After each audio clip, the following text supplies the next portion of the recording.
4 unit rumah semi permanen di permukiman padat penduduk Ludes terbakar. Api cepat membesar dan menghabiskan material rumah yang terbuat dari kayu. Sejumlah warga bahu-membahu berupaya melakukan pemadaman api.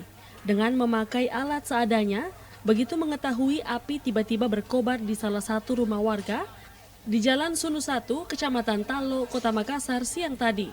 Untuk memadamkan api, 12 armada dikerahkan ke lokasi kebakaran yang berada di pemukiman padat penduduk. Kurang lebih 1 jam, api bisa dikuasai.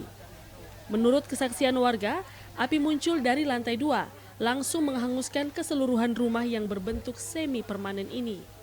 Jam 1:30. Iya. Itu dengar kenapa, Bu? Ada yang berteriak bilang api, jadi saya keluar, tidak ada siapa-siapa. Api langsung menyala, besar sekali, baru angin. Tidak ada siapa-siapa. Kedengarannya apa, Bu? Kedengarannya apa? Tidak ada, yang langsung saja menyala api, saya tidak tahu dari mana. Iya, di atas yang menyala. Lantai 2 atau lantai 1? Lantai 2. Akibat kebakaran, 4 unit rumah semi permanen hangus terbakar. Tidak ada korban jiwa dalam peristiwa ini. Adapun penyebab kebakaran masih diselidiki pihak kepolisian sektor Talo, Kota Makassar.